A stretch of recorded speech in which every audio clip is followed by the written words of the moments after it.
Hello, this is Jeff Gaudiosi, and you're on MisplacedStraws.com, where music comes to life. And you probably first learned of my guest today from his time on the 10th season of American Idol. On that season's finale, he shared the stage with Judas Priest and brought some much-needed metal to the show. He's about to release his latest solo record, titled The Beast Awakens, on February 12th. Please welcome James Durbin. Welcome, James. Hello, everybody. Thank you. Thanks for having me, Jeff. My pleasure. So let's get right into this record. It is a monster record. It harkens back to the heyday of 80s power metal. At what point did you decide that this was the direction you wanted to go with this record? As soon as Frontiers Records emailed me, and I asked them, what kind of album do you want me to make? And they said, well, we want to know what kind of album you want to make. And I said classic heavy metal, and they said that's what we were gonna say. And it was perfect. And I had done 3 records with Quiet Riot, my time with them, with Frontiers, and had never actually had a talk or any communications with the higher ups of Frontiers during that time. And so it was just a very welcome surprise, and to know that I did something enough to, spark something in them to want to continue to make music with me. That's something I really am appreciative of. In your previous solo work, Memories of Beautiful Disasters, Celebrate, Riot on Sunset, they were more of a rock, hard rock style rather than the straight up metal. Which of these two sides do you think represents you best as an artist? I definitely think this one, with Riot on Sunset, was my first album as an independent artist, and that really taught me a lot. And even the album that followed that, my last solo album, Homeland, which was an Americana singer-songwriter album. And between, with Riot on Sunset, it had some of these themes that I've decided to adopt full-time on The Beast Awakens. So on Riot on Sunset, for instance, there's a song on there titled Beautiful. And that song would fit perfectly on The Beast Awakens. Or you can hear the beginnings of this. Yeah, you can hear the beginnings of it, of being, each album happens at a particular time of inspiration or creativity. I was really into Backyard Babies, a band from Sweden, as well as Michael Monroe, former singer of formerly of Hanoi Rock, of his solo material. So Backyard Babies, their guitar player Dragon, did a bunch of work with Michael Monroe and songwriting and work with him on those albums at that time. So that's what I was really interested in at that point, which was more of a lighter hard rock, just straight up rock. So and then with Homeland, that was an album that I wrote every song myself. The first album that I wrote every song 100% myself, produced it, engineered it, mixed it, mastered it, played almost every instrument on the album, and my wife did the photography, and I did all the album design and album artwork and all that. So, that was a real learning example for me as well of writing in more of a storytelling way, and which is what, this new album, The Beast Awakens, it's all storytelling. A lot of it is it's fact steeped in fiction. So you don't know where the truth begins and where the fantasy ends, and that's what I get from classic heavy metal. And I really wanted to do something like that, and just this pairing and this partnership with Frontiers has let me do that. And talk a little bit about the writing of this record. You mentioned how the last one was the first one you wrote yourself. You've used a lot of high-profile collaborators in the past, from James Michael to Marty Friedrichsen. What about this record? Did you do it yourself? Did you bring somebody in with you? I wanted to bring other people in, and I set off to do that at the start of the album, but then the pandemic happened, and I will not write songs via Skype. I can't do it. I got to be in the room with somebody or whatnot. So I said, you know what? Well, like with anything, I'm going to roll with the punches. I'm going to take this as it happens and, use this to my advantage. And I use that time and that inspiration of that moment to be like, well, it's either I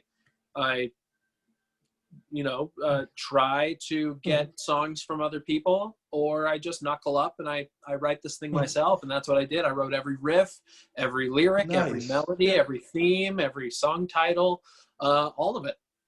Well, and I think the cool thing about that, and also one of the things that really impresses me about the record, is it gives it a continuity of a band sound. You have the duet with Jericho where Phil Demmel also plays on it, but I think by you writing all the songs and playing with a set band through it, it gives it a continuity. It's not just you and this revolving cast of guests where every song sounds different. I did that with Ride on Sunset as well. I put together a band and hired guys, and everybody played on it. So, but still, it wasn't like this. And I've wanted to have a band, and eventually would. I've always thought that I wanted a band to collaborate with, and I kind of treated it like that with this one, except I had no collaborators. I was the only one. But it really came out by having Mike Vanderheuvel on drums, who's with Y&T. I played some shows with them at the end of 2019, beginning of 20. And Mike was on board, said, like, if you're ever recording an album, I'd love to be a part of it. And I was like, hey, buddy, I'm working on an album now. I'll send you some songs. And so, Mike and Barry Sparks that played bass, I've never played guitar while Mike played drums at the same time.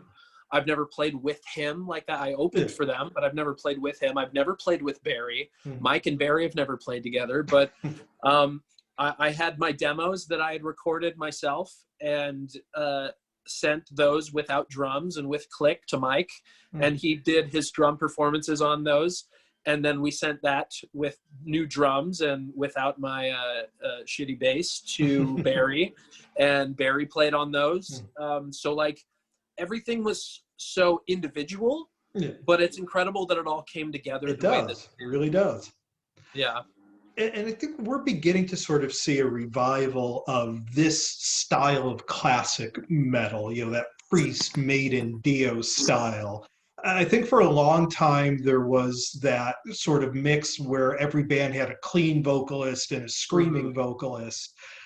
What is it about this classic style with those clean vocals that really, power through a song that draws you in? I don't know. Something about like, sorry, someone's got a leaf blower out there. If it's bothering you, I can go to headphones. It'll be better, but just let me know. Oh, no, it's fine. No problem. Okay. Just something about those heavy guitars and the way that clean vocal cuts right through it. It's just like a hot knife through butter. It's something about it. It really just speaks to me. And the stance that a performer like Ronnie James Dio or like Rob Halford takes, as soon as they get on stage, they command the audience. They take the audience in immediately and pull you in with their performance. Yeah. It's those headphones. I can't hear them. I can go outside and I can punch him. Not on camera though. He didn't get the memo. Yeah, there you go. There we go. And, and speaking of that, just sort of that presence on stage and, just being a rock star, not just showing up looking like everybody in the crowd. When touring is finally allowed again, do you plan on bringing this band together? Or are you going to put something else together? And do you see yourself kind of doing, headlining clubs or smaller venues, or trying to jump on a tour kind of old school with someone like Priest or Maiden? I think it'd be best to jump on a tour. I feel like that's where this could, get wings much more. But of course, those spots are all very coveted. So, hopefully it money talks, of course, in those cases, or like, what record labels are going to pay, tour support and all that stuff for those kinds of tours. But I also think that music speaks. I think that music speaks. And so hopefully this is an album that, can do something like that and open a door to when that all happens. But yeah, I definitely look forward to getting on stage with Mike and Barry and a few of my guitar players that I had play on the album. And that'll kind of be the core of the band, maybe bring in a keyboard player or something, a couple cats that played on the album. So not physical cats, actually human beings, though that would be a spectacle and probably open more tours than humans. I know Rob Halford loves his cats, so maybe we can actually get a cat on synthesizers or something. In leather, yeah. Yes. And have you even given a thought yet to how you would structure a show? Because again, the Beast Awakens is pretty different from what you've done before, although like we said, there have been a couple of songs here or there that might blend in. Have you even thought about the kind of show you would put together yet? I've thought about it. I've thought about, would it be something like, there's this band, I don't know if you're familiar with Airborne. They're kind of an AC/DC adjacent band, killer band, and the music is explosive, and yet they go out there in black jeans and t-shirts, just all black with like a black scrim banner that says Airborne on it. So I could see doing something like that and just letting the music speak. But on the other hand, if there were a budget, then it's again money talks. So if there's of course, if there's a budget and we're able to have like a trailer and sets and do like a miniature, like I'm fine. I don't know, I'd entertain a intentionally low budget thing to kind of bring some of that essence of 80s an 80s big concert like a Dio Sacred Heart or a Iron Maiden Book of Souls or something to the stage. That'd be funny to go see that in a club, and you get that kind of Spinal Tap Stonehenge thing going on, but really play into it. That could be fun. But yeah, it really all depends. I'm really not sure yet. That's something I think I'd want to let the fans kind of decide how they want to hear it. I don't know how I'd go about that, but it'd be interesting. Yeah, I mean, as a guy that grew up with that stuff and seeing those spectacles, when I listen to this record, I mean, that's what it pulls me back to. In a just world, this record would be played in an arena with a giant stage and the setting and everything all around. Dragon and dragons. You need flaming fire. Swords. Flaming swords. There has to be fire. Yeah, of course there has to be, but you can't do that in a club, as we've seen. No. So. And I don't want to be the one that brings it back. So not my circus, not my monkey, but yeah, I definitely hope so. There's definitely ways, and if hopefully the album moves and really gets to people, so that those kinds of opportunities might present themselves. And now that it's been a decade, I mean, it's hard to believe it's been that long since your time on American Idol. Looking back now, with some hindsight, what do you think the impact on your career was? Was it, he's just a reality guy, don't, expect much from him? Or was it, he's the guy I saw on TV, let's listen to him? It's definitely been a mixture of both. But, that I believe that Idol is, it's a catapult. It's a stepping stone. It's where it depends on which direction you launch off of it in. It depends on if the wind is right. It depends on if you have the right product, if it's the right time, if it's culturally or socially this or not. And I feel like I've had great success with everything that I've done, whether it be big success or small success, whether it's 200 albums sold or if it's, 40,000 albums sold. I mean, there's still albums sold, and in this day and age of music sales and music consumption, it's, a sale is a sale, and a victory should be celebrated. So with anything of that nature, it's really what you do with it. We're all given the same opportunity coming off of Idol. So, they just kind of, it's done. The show's done. It's like, there you go. That's what we did for you. Now it's up to you. Now it's up to you. What you can do for yourself. And that, that has to do with the team that you bring on and the people that you surround yourself with. And sometimes they're, wolves in sheep's clothing. And sometimes they're just wolves, or sometimes they're sheep. And a wolf is definitely going to go out there to bat for you more than a sheep is, but a wolf in sheep's clothing, you got to be fearful of as well. So I've encountered all of the above, and I found it's best to work for yourself, unless you're a shitty employee. And you mentioned at the beginning your time in Quiet Riot. I mean, it was kind of a tumultuous period for the band. They were going through a lot. you came in and redid a record and left just as a record was coming out.